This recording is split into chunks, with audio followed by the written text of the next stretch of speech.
너는 능력도 없으니 거기서 쥐나 잡아먹고 살아라. 형님들은 강남 아파트와 빌딩을 차지하고 저한테는 귀신 나오는 산골패가 하나를 던져주며 이렇게 비웃었답니다. 평생 아버님 병수발을 든 대가가 고작 쓰러져가는 흉가라니.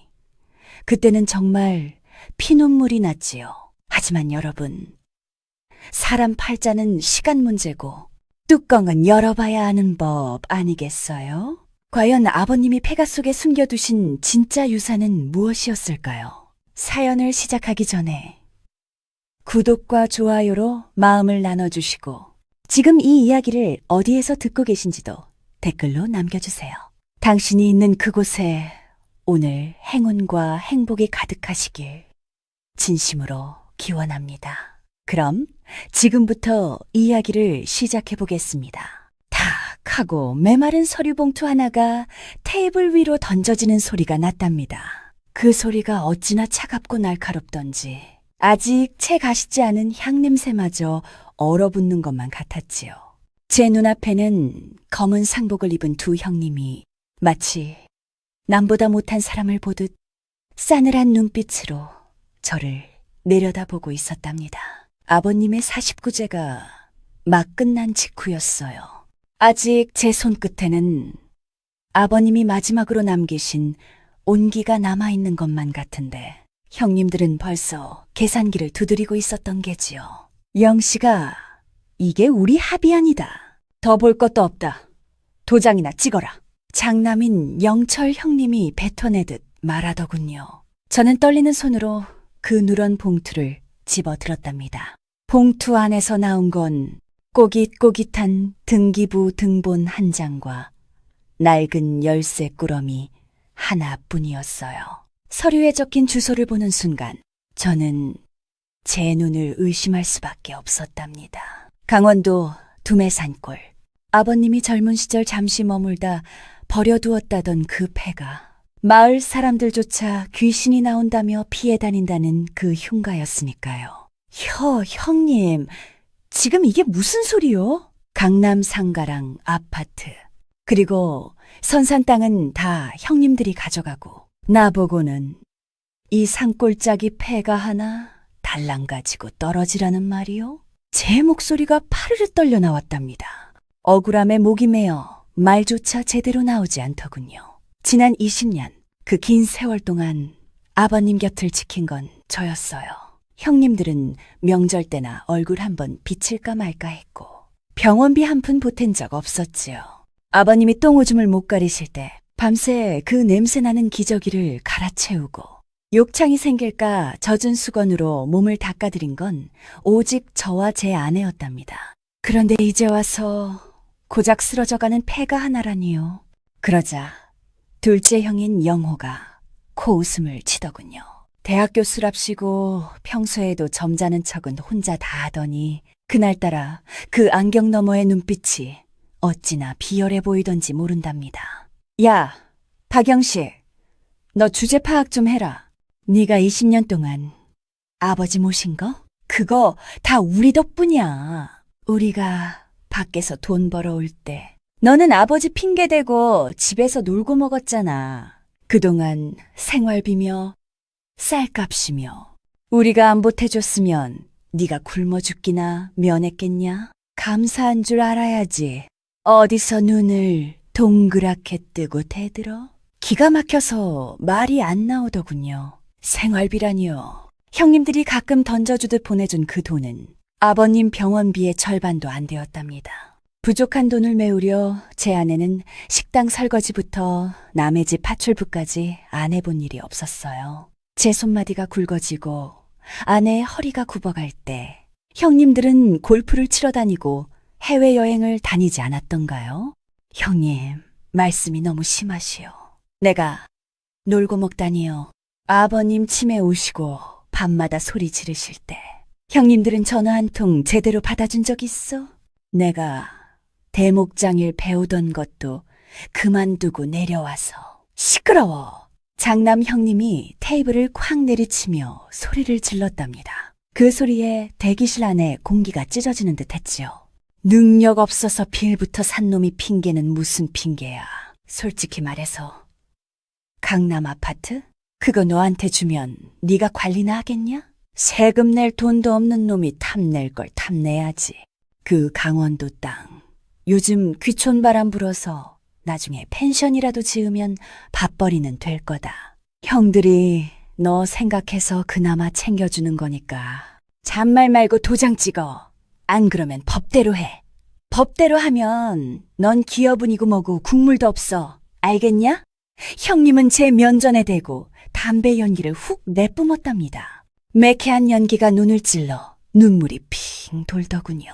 억울하고 분해서 주먹을 꽉 쥐었지만 저는 아무것도 할 수가 없었답니다.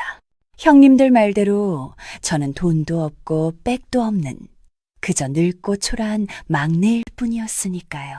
법? 변호사? 그런 건 다 가진 놈들 편이지. 저 같은 놈 편은 아니라는 걸 60평생 살면서 뼈저리게 느꼈거든요. 옆에서 지켜보던 아내가 제 옷자락을 잡더군요. 아내의 손이 사시나무 떨듯 떨리고 있었답니다. 그 손을 보니 정신이 번쩍 들더군요. 여기서 제가 멱살이라도 잡고 싸우면 결국 경찰서까지 가게 될 테고, 그러면 가뜩이나 약한 아내의 가슴에 더 큰 대못을 박는 꼴이 되지 않겠어요. 저는 입술을 꽉 깨물어 피가 배어나올 정도로 참으며 떨리는 손으로 도장을 꺼냈답니다. 꾹 하고 서류에 도장이 찍히는 그 소리가 마치 제 인생이 나락으로 떨어지는 소리 같았답니다. 형님들은 그제야 입꼬리를 비죽 올리며 서류를 낚아채듯 가져가더군요. 진작 그럴 것이지. 짐은 내일까지 싹 빼라. 아파트 매수자 대기 중이니까. 뒤도 돌아보지 않고 나가는 형님들의 뒷모습을 보며 저는 바닥에 주저앉고 말았답니다. 아버님, 영정 사진 속의 미소가 그날따라 왜 그리 야속해 보이던지요. 평생을 형님들 뒤치다꺼리만 하시다 가신 아버님. 마지막 가시는 길에도 못난 막내 아들에게 해줄 수 있는 게 고작 저 귀신 나오는 집 한 채뿐이셨던가 싶어 가슴을 치며 울었답니다. 하지만 그때는 몰랐지요.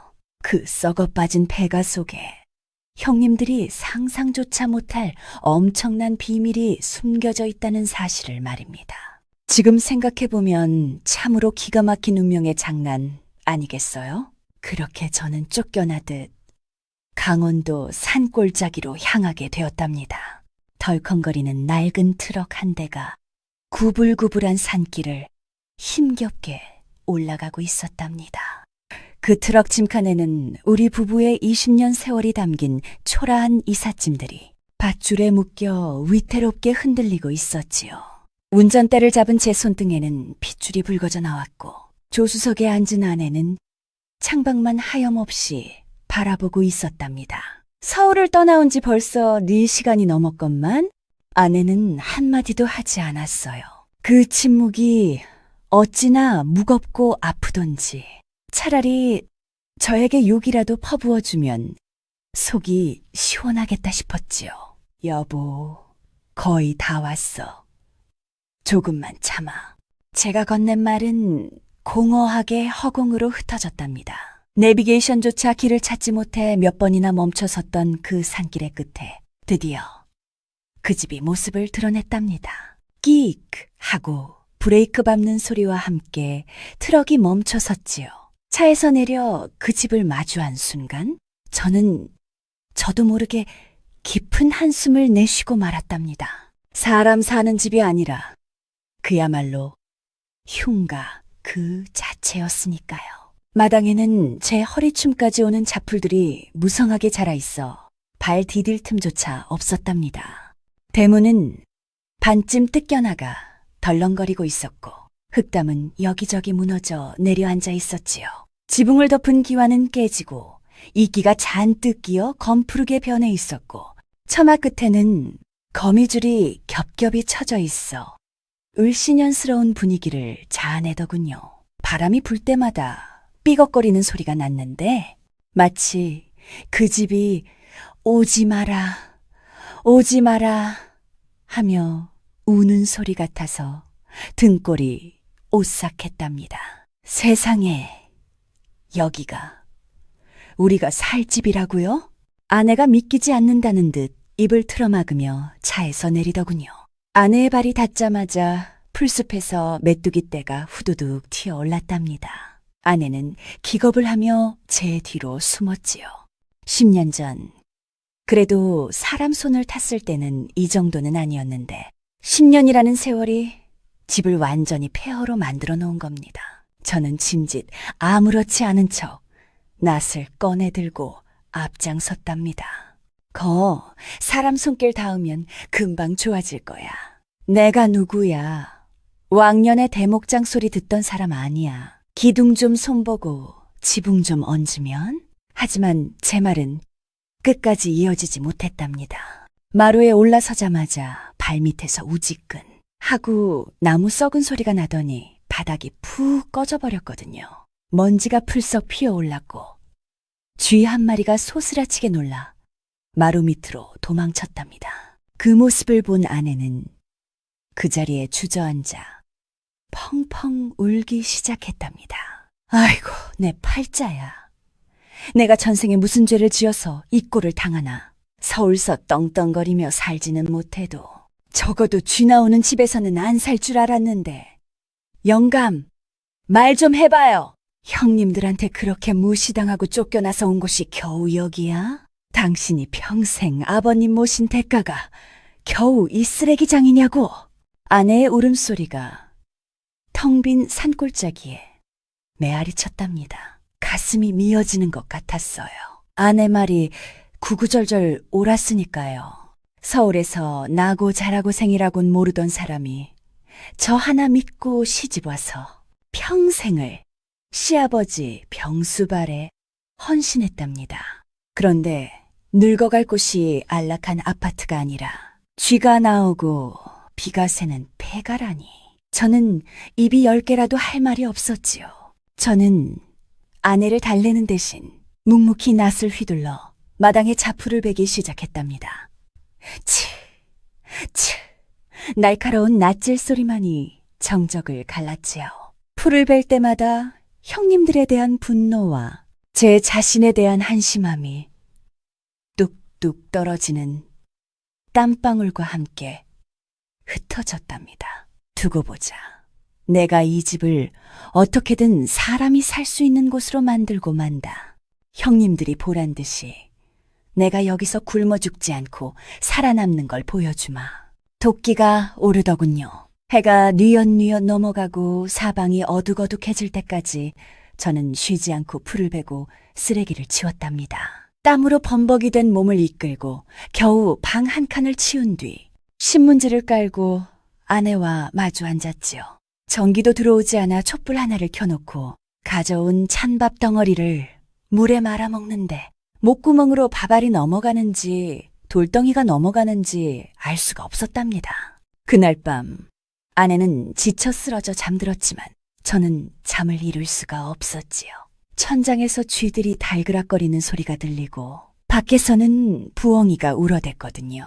저는 낡은 손전등 하나를 들고 마루로 나와 기둥 하나를 비춰보았답니다. 겉은 시꺼멓게 썩어 문드러지고 벌레 먹은 자국이 가득한 볼품없는 기둥이었지요.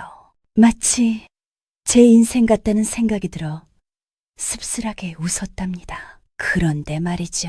무심코 손톱으로 그 썩은 나무 껍질을 툭 뜯어내는데 그 안에서 희미하게나마 불그스름한 속살이 보이는 게 아니겠어요? 그리고 아주 미세하지만 코끝을 스치는 묘한 향기가 났답니다. 곰팡이 냄새 사이로 피어오르는 그 향은 분명 소나무 향이었는데 평범한 소나무 냄새와는 달랐어요. 훨씬 더 깊고 진하고 머리가 맑아지는 듯한 청아한 향기. 어라? 이게 무슨 냄새지? 저는 고개를 갸웃거렸답니다. 그냥 썩은 나무인 줄 알았는데 뭔가 심상치 않은 기운이 느껴졌거든요. 하지만 그때는 그저 피곤해서 헛것을 맡았나 보다 하고 대수롭지 않게 넘겼지요.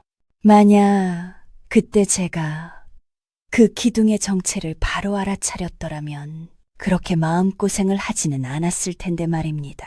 하지만 어쩌겠어요. 보물은 쉽게 그 모습을 드러내지 않는 법이니까요. 그렇게 폭풍전야 같은 첫날 밤이 깊어가고 있었답니다. 산골의 밤은 어찌나 빨리 찾아오던지 오후 5시만 되어도 사방이 캄캄해지더군요. 수도가 고장나 마당에 있는 펌프를 낑낑대며 눌러 겨우 물을 길어 올렸는데 그 물이 얼음장처럼 차가워 손이 찢어지는 것만 같았답니다. 아내는 찬물에 고무장갑도 없이 쌀을 씻다가 손이 빨갛게 부르는데 그 모습을 보는 제 마음은 오죽했겠어요. 보일러도 들어오지 않은 냉골 바닥에 이불을 겹겹이 깔고 앉아 서로의 체온에 의지해 추위를 견디고 있었지요. 그때였답니다. 정막을 깨고 제 휴대전화가 요란하게 울려대더군요. 액정을 보니 장남 박영철이라는 세 글자가 떴답니다. 순간 가슴이 철렁 내려앉았죠. 혹시 마음이 바뀌어서 다시 올라오라고 하려는 건 아닐까. 일말의 기대감을 품고 급하게 전화를 받았답니다. 여보세요? 형님? 제 목소리가 저도 모르게 비굴하게 떨려 나왔답니다. 그런데 수화기 너머에서는 시끄러운 음악 소리와 사람들이 왁자지껄 떠드는 소리가 들려오더군요. 그리고 형님의 목소리는 술이 거나하게 취해 혀가 잔뜩 꼬여 있었지요. 영식이냐? 거기는 어때? 살만하냐? 형님의 웃음소리가 어찌나 가볍고 경박하게 들리던지 제 기대가 산산조각이 나는 기분이었답니다. 저는 목을 가다듬고 겨우 대답했지요. 예, 그냥 짐 정리하고 있습니다. 집이 워낙 낡아서 손볼 곳이 한두 군데가 아니네요. 야야, 거 뭐하러 손을 봐? 돈 아깝게 그냥 대충 치우고 살아. 어차피 너 거기서 평생 살 것도 아니잖아.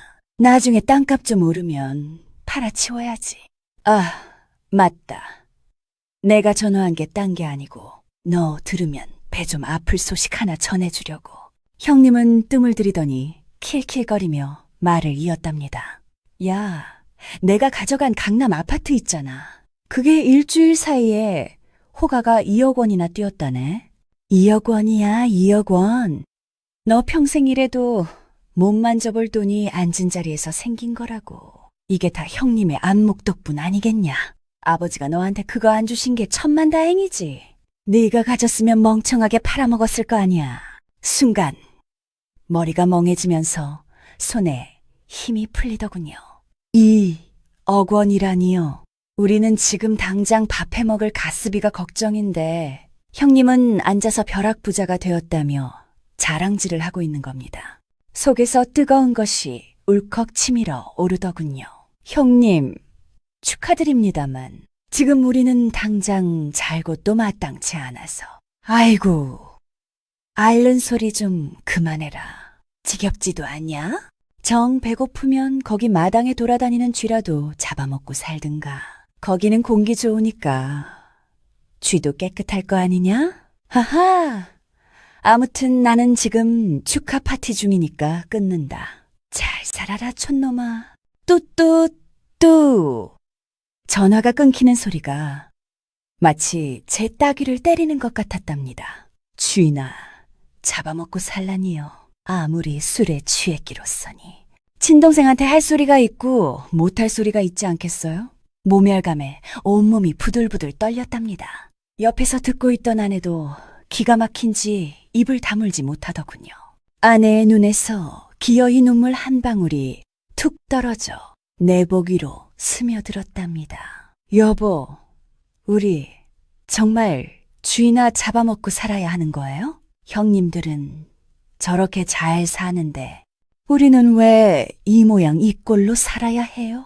아내의 원망 섞인 목소리가 비수처럼 가슴에 꽂혔답니다. 저는 아무 말도 할 수 없었어요. 그저 벽을 치고 싶고 소리를 지르고 싶었지만 그랬다가는 무너질 것 같은 이 집처럼 제 마음도 무너져 버릴 것 같았거든요. 그때 저는 결심했답니다. 이대로 무시당하고 살 수는 없다고요? 형님들이 쓰레기라고 던져준 이 집에서 보란 듯이 살아남아 보이겠다고 말이죠. 저는 창고 구석에 처박아 두었던 낡은 가방 하나를 꺼내왔답니다. 먼지가 뽀얗게 쌓인 그 가방은 제가 30년 전 대목장 스승님 밑에서 일할 때 쓰던 연장 가방이었지요.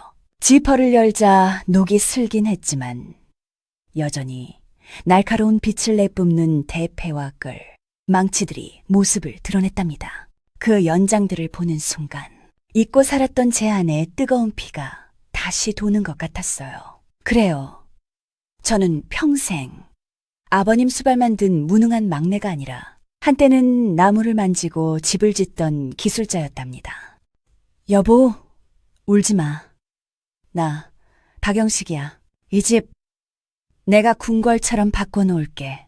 형님들이 나중에는 배가 아파서 땅을 치게 만들어줄 테니까 두고 봐.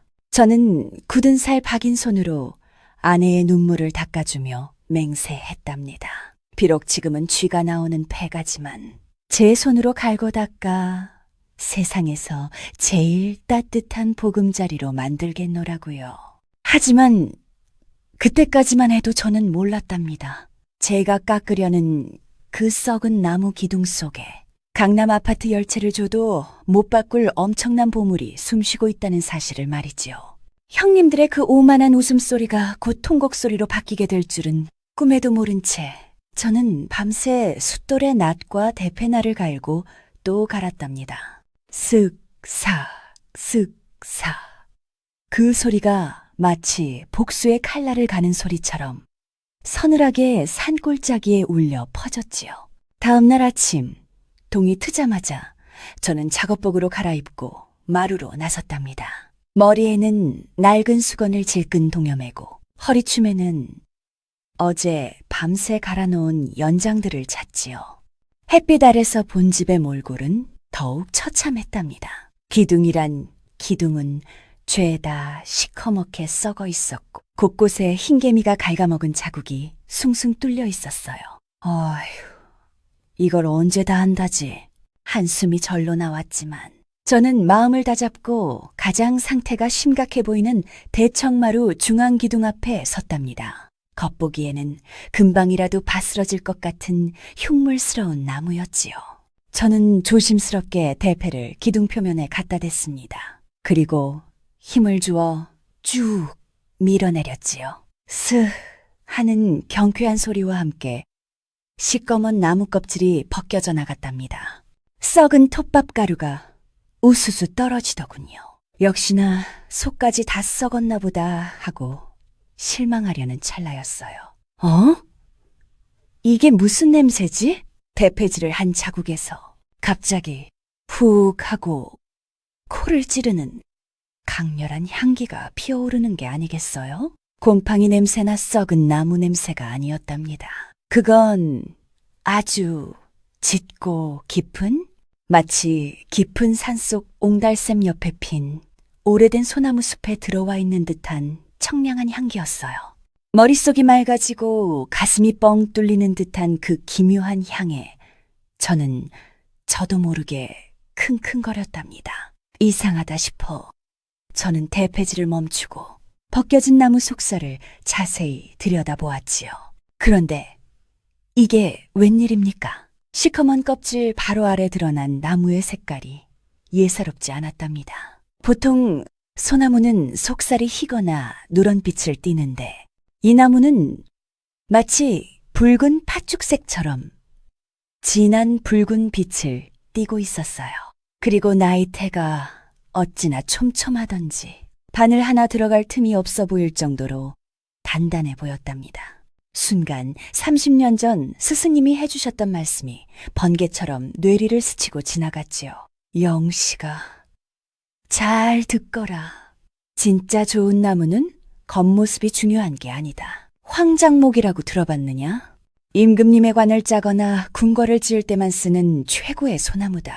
그 나무는 속살이 붉고 단단해서 쇠처럼 야무지고 천년이 지나도 썩지 않으며 깎으면 깎을수록 심리밖까지 그 향이 퍼진다더라.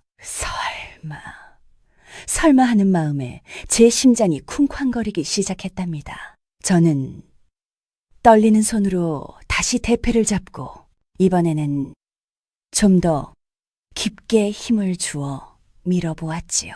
슥삭 껍질이 더 넓게 벗겨지자 그 붉은 속살이 더욱 선명하게 드러났답니다. 그와 동시에 아까보다 훨씬 더 진한 소량기가 마당 전체를 휘감았지요.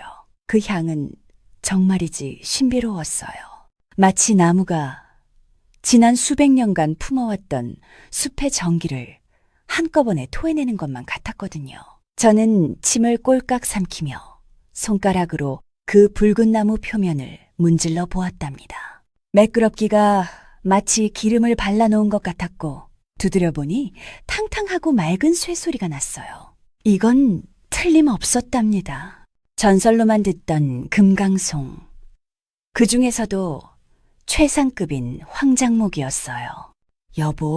여보, 이리 좀 와봐. 저도 모르게 다급하게 아내를 불렀답니다. 부엌에서 쭈그리고 앉아 나무를 다듬던 아내가 놀란 토끼 눈을 하고 뛰어나오더군요. 왜 그래요? 쥐라도 나왔어요? 아니, 쥐가 문제가 아니야. 이리 와서 냄새 좀 맡아봐. 이 나무 좀 보라고. 아내가 의아한 표정으로 기둥에 코를 갖다 대더니 눈이 휘둥그레지더군요. 어머, 이게 무슨 냄새예요? 꼭 비싼 절에 갔을 때 맡았던 냄새 같기도 하고. 향이 너무 좋은데요? 그렇지? 이게 그냥 나무가 아니야. 내가 보기엔 이거 황장목 같아. 옛날에 임금님만 썼다는 그 귀한 나무 말이야. 예? 황장목이요? 그게 얼만데요? 아내는 돈 이야기부터 물었지만 저는 돈으로 따질 수 없는 가치를 본 것 같아 가슴이 벅차올랐답니다. 이 기둥 하나만 황장목인 걸까요? 저는 미친 사람처럼 이 방 저 방을 뛰어다니며 대들보며 석가래며 조금씩 긁어보았답니다. 놀랍게도 겉만 썩어 보였을 뿐. 이 집을 지탱하고 있는 모든 나무가 다 붉은 속살을 품은 황장목이었어요. 아버님은 도대체 이 집을 어디서 구하신 걸까요?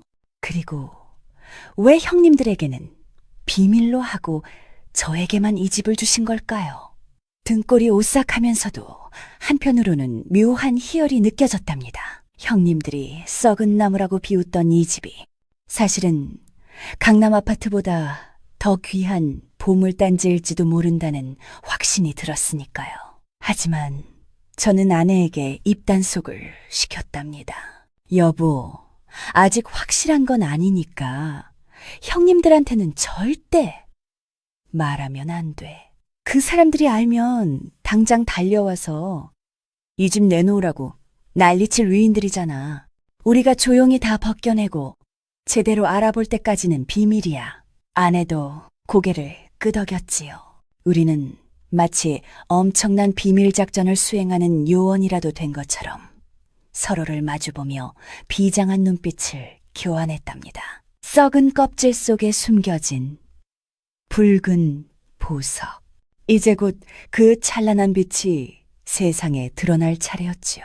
하지만 호사다마라고 했던가요? 보물을 발견한 기쁨도 잠시, 또다시 먹구름이 몰려오고 있었답니다. 마을 입구에서부터 흙먼지를 일으키며 달려오는 검은 세단 한 대, 바로 형님들의 차가 오고 있었던 겁니다. 산골짜기의 고요함을 찢어발기는 거친 엔진 소리가 점점 가까워지고 있었답니다. 흙먼지를 뿌옇게 일으키며 마당으로 들이닥친 건 번쩍번쩍 광이 나는 검은색 고급 세단 2대였지요. 그 차들이 서자마자 마당에 있던 닭들이 놀라 푸드덕거리고 평화롭던 공기는 순식간에 매캐한 매연 냄새로 뒤덮이고 말았답니다. 차문이 열리고 구두굽 소리가 딱딱 울리며 내린 사람들은 예상대로 제 형님들이었어요. 장남 영철 형님과 둘째 영호 형님은 마치 더러운 오물이라도 밟은 듯 잔뜩 인상을 찌푸리며 신발에 묻은 흙을 털어내더군요. 그 뒤로는 덩치가 산만한 인부 두어 명이 험상궂은 표정으로 날아내렸고요. 저는 손에 들고 있던 대패를 꽉 쥐고 마루 끝에 섰답니다. 심장이 쿵쾅거렸지만 내색하지 않으려 애를 썼지요. 아니, 형님들께서 여긴 어인일이십니까? 연락도 없이.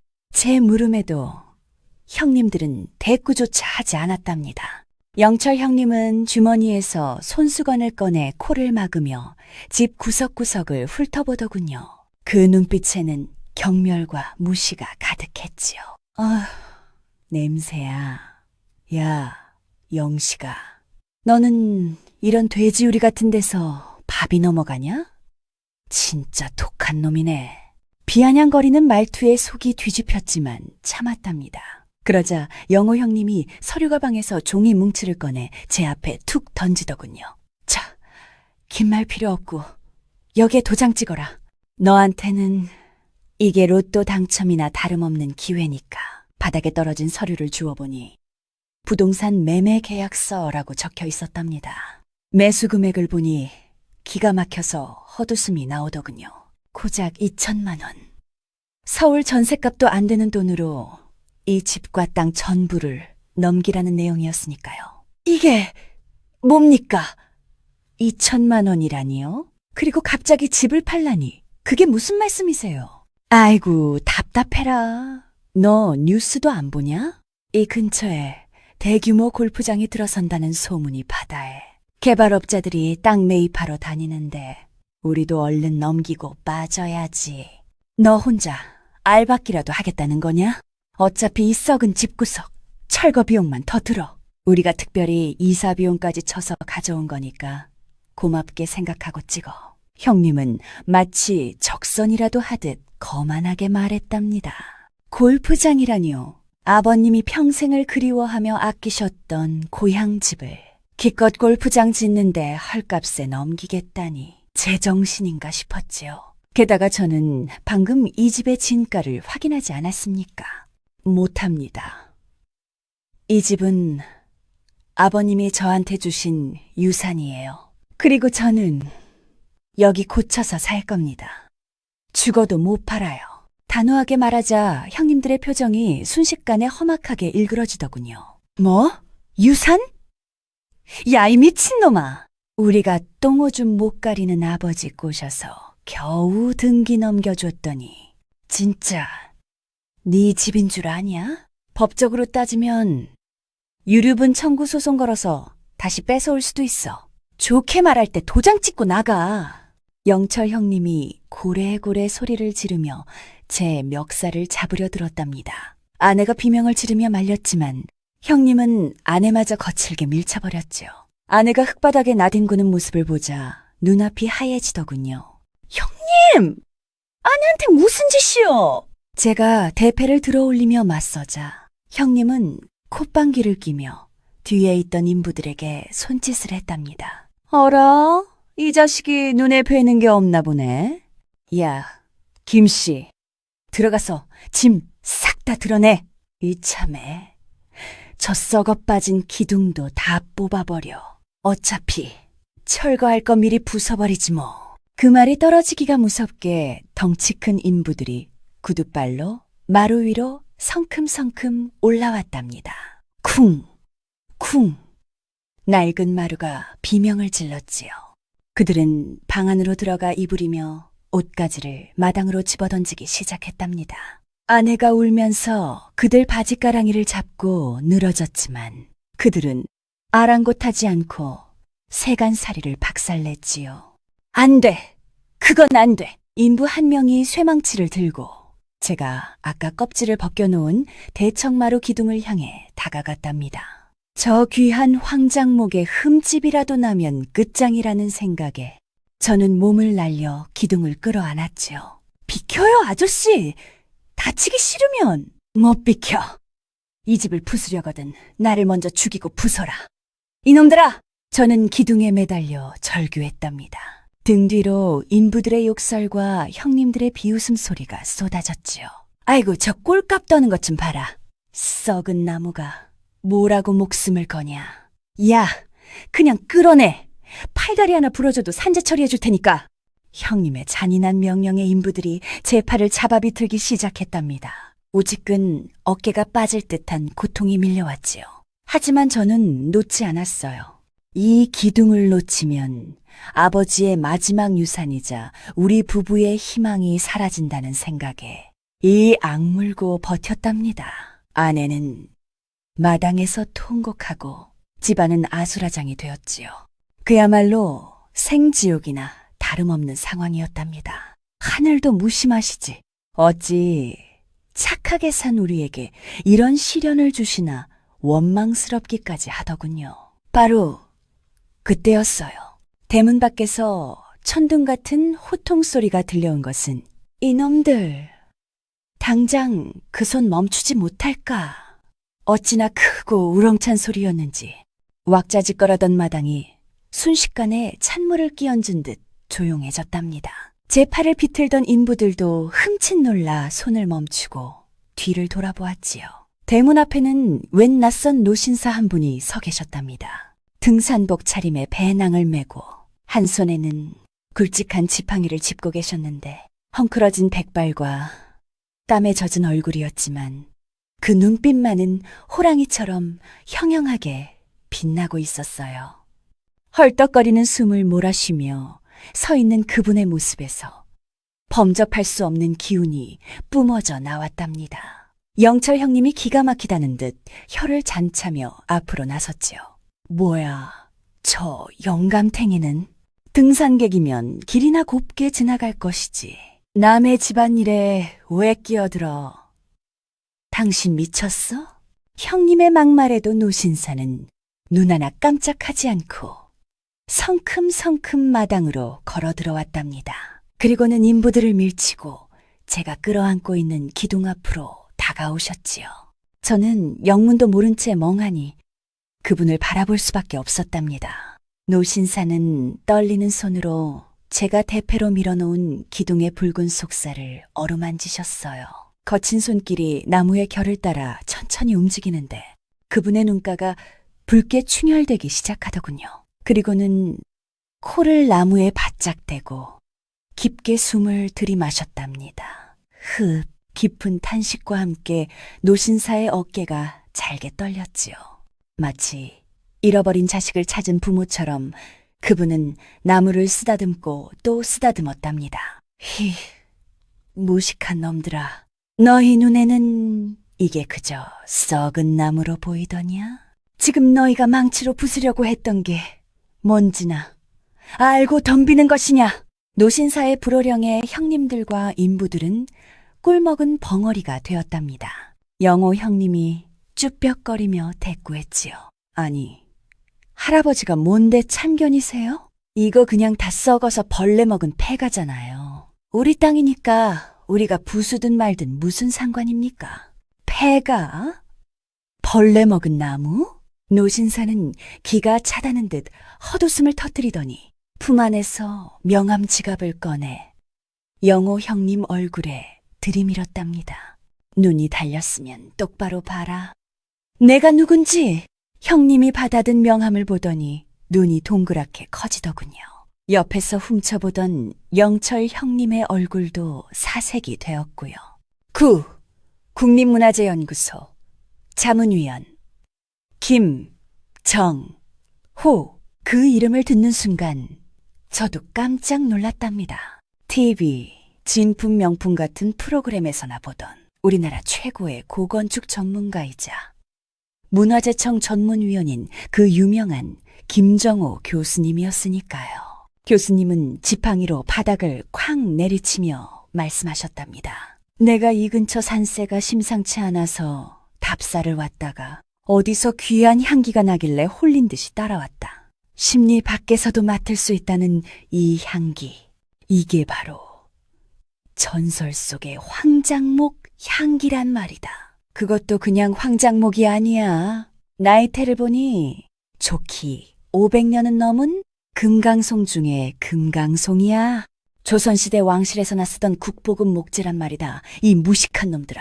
그 말씀에 마당에 있던 모든 사람의 입이 떡 벌어졌답니다. 저 역시 심장이 터질 것만 같았지요. 제 짐작이 맞았던 겁니다. 아니, 제 짐작보다 훨씬 더 엄청난 것이었던 게지요. 500년이요? 국보급? 형님들은 믿기지 않는다는 표정으로 서로를 쳐다보며 말을 더듬었답니다. 그래, 이 집은 단순히 오래된 흉가가 아니라 당대 최고의 대목장이 뼈를 깎아 지은 예술작품이야. 기둥 하나 감만 해도 너희가 타고 온 그 똥차 열대는 사고도 남는다. 그런데 이걸 부숴 골프장을 지어 당장 그 망치 내려놓지 못해. 교수님의 호통에 인부들은 들고 있던 망치를 슬그머니 바닥에 내려놓고 뒷걸음질 쳤답니다. 분위기는 순식간에 반전되었지요. 조금 전까지만 해도 저를 벌레 취급하던 형님들의 눈빛이 흔들리기 시작했고 절망에 빠져 울던 아내는 멍하니 교수님을 올려다 보았답니다. 저는 그제야 기둥을 끌어안고 있던 팔을 풀고 다리에 힘이 풀려 주저앉고 말았답니다. 안도감과 벅차오르는 감정에 눈물이 주르륵 흘러내렸지요. 교수님은 저를 일으켜 세우며 제 두 손을 꼭 잡아주셨답니다. 자네가 이 집 주인인가? 자네가 이 귀한 것의 가치를 알아보고 지키려 했구만. 정말 고맙네. 고마워. 하마터면 이 나라의 보물이 땔감이 될 뻔했어. 교수님의 따뜻한 손길에 저는 엉엉 소리내어 울음을 터뜨리고 말았답니다. 그동안 받았던 서름과 무시, 그리고 아버님에 대한 그리움이 한꺼번에 터져 나왔던 게지요. 하지만 이건 시작에 불과했답니다. 진짜 통쾌한 반전은 이제부터였으니까요. 형님들이 그토록 무시하더니 썩은 집이 얼마짜리인지 그 숫자가 입 밖으로 나오는 순간 형님들의 표정이 어떻게 변할지 상상만 해도 짜릿하지 않으신가요? 김정호 교수님의 호통의 마당은 그야말로 찬물을 끼얹은 듯 조용해졌답니다. 형님들은 마치 귀신이라도 본 듯 멍하니 입을 벌리고 서 있었지요. 방금 전까지 이 집을 썩은 쓰레기 취급하며 부스려들던 그 기세등등하던 모습은 온데간데 없고 불안하게 흔들리는 눈동자만이 그들의 심정을 말해주고 있었답니다. 영철 형님이 마른 침을 꼴깍 삼키며 교수님 앞으로 슬금슬금 다가가더군요. 목소리는 비굴하기 짝이 없었지요. 교수님? 국보급이라니요? 이게 정말 그렇게 대단한 겁니까? 아니, 그래서 이게 도대체 얼마짜리나 된다는 겁니까? 역시나 형님들 머릿속에는 오로지 돈 생각뿐인 게지요. 교수님은 형님을 한심하다는 눈빛으로 쳐다보시더니 혀를 차며 말씀하셨답니다. 돈?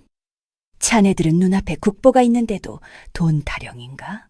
이 집은 조선 중기 왕실의 명을 받아 궁궐을 짓던 대목장이 말년에 낙향하여 자신의 모든 기술을 집대성에 지은 걸작일세. 기록으로만 남아있던 그 집을 내 눈으로 직접 보게 될 줄이야! 기둥 하나, 썩가래 하나가 다 문화재란 말이야. 교수님은 흥분을 감추지 못하고 집을 둘러보시며 계속 말씀하셨지요. 이 정도 보존 상태에 전체가 황장목으로 지어진 고택이라면 부르는 게 값이겠지만 굳이 현재 가치로 환산하자면 최소한 50억 원. 그 이상의 가치가 있다고 봐야지. 이건 돈으로 살 수 없는 역사의 증거니까. 50억이요? 형님들의 눈이 튀어나올 듯 커졌답니다. 저와 아내도 너무 놀라 숨이 턱 막히더군요. 50억이라니요. 평생 만져보지도 구경해보지도 못한 천문학적인 액수였으니까요. 2천만 원에 팔아치우려 했던 그 폐가가 강남 아파트 두세 채를 합친 것보다 더 비싼 보물이었더니 믿기지가 않았답니다. 그 순간 형님들의 태도가 손바닥 뒤집듯 바뀌는 꼴이라니 정말이지 가관도 아니었답니다. 영철 형님은 갑자기 제 손을 덥석 잡으며 세상에서 제일 친한 형인 척 연기를 시작하더군요. 아이고, 우리 영씨가. 들었냐? 50억이란다. 50억! 역시 우리 아버지가 선견지명이 있으셨어. 야, 이거 잘만 개발하면 우리 삼형제 평생 놀고 먹어도 되겠다. 그치? 형이 아까 한 말은 다 농담인 거 알지? 형이 너 강하게 키우려고 일부러 쓴소리 좀 한 거야. 옆에 있던 영호 형님도 질세라 거들더군요. 그래, 영씨가. 우리가 남이냐? 피를 나눈 형제 아니냐? 이 집 명의가 네 앞으로 되어 있긴 하지만 사실 이거 아버지 유산이니까 엄밀히 따지면 우리한테도 지분이 있는 거지. 자, 일단 들어가서 지분 정리부터 다시 하자. 법적으로 따지면 유류분 반환 청구 소송도 가능하니까 좋게 3등분 하는 걸로 합의 보자고. 방금 전까지 저를 쫓아내고 집을 부수려던 사람들이 50억이라는 소리를 듣자마자 숟가락을 얹으려 드는 그 뻔뻔함에 치가 떨리더군요. 아내는 기가 막혀서 말도 못하고 부들부들 떨고만 있었지요. 저는 잡힌 손을 거칠게 뿌리쳤답니다. 그리고 평생 처음으로 형님들을 향해 똑바로 고개를 들고 소리쳤지요. 지분? 합의? 형님들 지금 제정신이요? 아까 나보고 뭐라고 했어? 능력 없으니 쥐나 잡아먹고 살라고 하지 않았어? 이 집 썩은 쓰레기니까 헐값에 넘기고 꺼지라고 하지 않았느냐 말이오. 제 고함에 형님들이 움찔하더군요. 하지만 저는 멈추지 않았답니다. 가슴속에 맺혀있던 응어리가 폭발하듯 터져나왔으니까요. 이 집은 아버님이 나한테 주신 내 집이요. 형님들이 강남 빌딩, 아파트, 선산 땅 다 가져갈 때 나한테 던져준 바로 그 쓰레기란 말이오. 그때 형님들이 포기각서까지 쓰게 하지 않았소? 이 폐가에 대한 모든 권리는 박영식에게 있으며 추후 어떤 이의도 제기하지 않는다고. 내가 그 각서 장롱 깊숙이 아주 소중하게 보관하고 있소이다. 그 말을 듣자 형님들의 얼굴이 하얗게 질리더군요. 자기들이 제 발목을 잡으려고 썼던 그 각서가 이제는 자신들의 목을 조르는 올가미가 된 셈이지요. 아니, 영씨가, 그건 그때 상황이. 시끄럽소! 당장 나가시오! 내 집 마당에서 한 발자국이라도 더 얼쩡거리면 주거 침입죄로 경찰에 신고할 테니까. 그리고 문화재 훼손 미수죄로도 콩밥 먹고 싶지 않으면 그 차 빼서 당장 꺼지란 말이오. 제가 마당에 있던 빗자루를 들고 휘두르자 닭들이 푸드덕거리며 날아올랐고 흙먼지가 형님들을 덮쳤답니다. 교수님도 지팡이를 들어 거두셨지요. 이놈들, 썩 물러가지 못해? 내가 지금 당장 문화재청이랑 경찰서에 전화해서 현행범으로 넘겨버리기 전에 썩 꺼져. 결국 형님들은 혼비백산하여 도망치듯 차에 올라탔답니다. 시동을 거는 손이 어찌나 떨리던지 몇 번이나 시동을 꺼트리더군요. 꽁무니를 빼고 달아나는 그 비싼 외제차들의 뒷모습이 그날따라 왜 그리 처량하고 우스워 보이던지요. 차가 완전히 사라지자 저는 그 자리에 풀썩 주저앉고 말았답니다. 다리에 힘이 풀려서가 아니었어요. 속이 너무나 후련해서 10년 묵은 체중이 싹 내려가는 것 같아서 웃음이 터져나왔던 겁니다. 하하하, 여보, 봤어? 형님들 도망가는 거 봤어? 우리가 이겼어.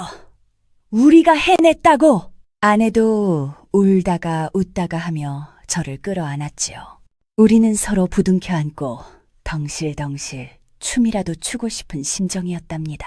50억이라는 돈도 좋았지만 평생 우리를 무시하던 형님들에게 보란듯이 한 방 먹였다는 그 사실이 더 짜릿했거든요. 그날 밤 우리는 교수님을 모시고 조촐하지만 세상에서 가장 맛있는 저녁을 먹었답니다. 하지만 여러분, 놀라지 마세요. 진짜 반전은 아직 하나 더 남아 있었답니다. 아버님이 남기신 진짜 유언은 50억짜리 집이 아니라 그 속에 숨겨진 사랑이었다는 사실을 말이지요. 형님들이 쫓겨나고 며칠 뒤 우리 집은 그야말로 잔치 분위기였답니다. 김정우 교수님의 연락을 받고 서울에서 방송국 카메라와 문화재청 조사단이 줄지어 내려왔으니까요. 마을 입구에는 축, 국보급 고택 발견이라는 현수막이 걸렸고 저를 무시하던 이장님도 헐레벌떡 달려와 굽신거렸지요. 전문가들의 정밀 감정 결과 집의 가치는 50억 원을 훨씬 웃도는 것으로 판명났답니다. 정부에서는 이 집을 국가지정문화재로 등록하고 저를 관리자로 지정해 수리비 전액 지원과 관리비까지 주겠다고 약속했지요. 저는 하루아침에 썩은 폐가의 주인에서 국가유산의 지킴이이자 수십억 자산가가 된 것입니다. 그러던 어느 날 대청마루 보수공사를 하던 중이었어요. 상량문 건물을 지을 때 기록을 남겨두는 곳이 있는 대들보. 틈새에서 낡은 기름종이 뭉치가 툭 떨어지더군요. 이게 뭐지? 먼지를 털어내고 조심스럽게 펼쳐보니 삐뚤빼뚤한 글씨로 쓴 아버님의 편지였답니다. 돌아가시기 직전 치매 기운이 있으실 때 정신을 부여잡고 쓰신 듯 글씨가 많이 흔들려 있었지요. 저는 떨리는 손으로 편지를 읽어 내려갔답니다. 사랑하는 막내 영씨가, 이 편지를 네가 읽을 때쯤이면 나는 이미 저 세상 사람이겠구나. 그리고 아마 너는 형들에게 쫓겨나 이 산골 폐가에 와 있겠지. 미안하다. 정말 미안하다. 첫 줄을 읽자마자 눈물이 왈칵 쏟아졌답니다. 아버님은 이미 모든 걸 알고 계셨던 겁니다. 사람들은 내가 강남에 빌딩도 있고 아파트도 있어서 부자라고 생각하지만 사실 그거 다 껍데기뿐이란다. 형들이 하도 사업한답시고 사고를 쳐서 건물이고 집이고 은행빚이 90%가 넘게 잡혀 있어. 아마 내가 죽고 나면 상속세 폭탄에 빚잔치 하느라 형들은 빈털터리가 될 게다. 욕심 많은 놈들이라 등기부 등본도 제대로 안 보고 덤벼들 테니 막을 수도 없겠지. 저는 숨이 턱 막혔답니다. 형님들이 챙겨간 그 화려한 유산들이 사실은 시한폭탄이었다니요. 하지만 영씨가 이 시골집만은 다르다. 내 평생의 땀과 눈물로 지켜낸 빚 한 푼 없는 내 유일한 진짜 재산이야. 나는 알았다. 네 형들은 겉만 번지르르한 걸 좋아해서 이 낡은 집은 거들떠보지도 않을 거란 걸. 그리고 우직하고 나무를 볼 줄 아는 너만이 이 집의 가치를 알아봐 줄 거란 걸 말이다. 이 집은 황장목보다 더 귀한 정직하게 산 내 아들에게 주는 마지막 선물이란다. 부디 여기서 아내와 함께 걱정 없이 행복하게 살아라. 편지는 눈물 자국으로 얼룩져 있었답니다. 아버님은 치매로 정신이 오락가락 하시는 와중에도 효심 깊은 막내 아들을 살리기 위해 치밀한 계획을 세우셨던 겁니다. 형님들의 탐욕을 역이용해 빚더미는 형들에게 넘기고 알짜배기 보물은 저에게 주신 아버님의 그 깊고 깊은 사랑. 저는 편지를 가슴에 품고 대들보를 붙잡은 채 짐승처럼 울부짖었답니다. 아버지! 아버지! 저는 그것도 모르고 아버지, 원망만 했습니다. 죄송합니다, 아버지. 그 시각 서울에서는 난리가 났다는 소식이 들려오더군요. 아버님 편지 내용대로였어요. 상속세 고지서가 날아오고 은행에서 경매 통지서가 날아들자 형님들은 그제야 자신들이 깡통 재산을 끌어안았다는 걸 깨닫고 땅을 치며 통곡했다고 합니다. 강남 아파트는 경매로 넘어가고 형님들은 빚쟁이들에게 쫓기는 신세가 되었다는 소문이 들려왔죠. 저에게 전화를 걸어 제발 좀 도와달라고 울며불며 매달렸지만 저는 조용히 전화를 끊었답니다. 그건 그들이 감당해야 할 몫이니까요. 1년이 지난 지금 우리 집은 완전히 달라졌답니다. 썩은 기둥은 또치를 새로 해서 붉은 보석처럼 빛나고 자풀무성하던 마당은 예쁜 야생화 정원이 되었지요. 저는 아침마다 마루에 앉아 아내가 끓여주는 따뜻한 차를 마시며 저 멀리 보이는 산봉우리를 바라본답니다. 은은한 솔향기가 코끝을 스칠 때면 마치 아버님이 곁에서 우리 영식이 참 잘 살고 있구나 하며 등을 토닥여 주시는 것만 같답니다. 여러분, 세상이 아무리 돈돈하며 야박하게 굴어도 결국 진심은 통하고 착한 사람은 복을 받게 되어 있나 봅니다. 썩은 나무 속에서 황금이 나올 줄 누가 알았겠어요. 지금 당장 삶이 고달프고 억울하더라도 너무 낙심하지 마세요. 여러분의 인생 어딘가에도 분명 아버님이 숨겨두신 황장목 같은 보물이 기다리고 있을 테니까요. 제 이야기 들어주셔서 고맙습니다. 늘 건강하시고 행복하세요.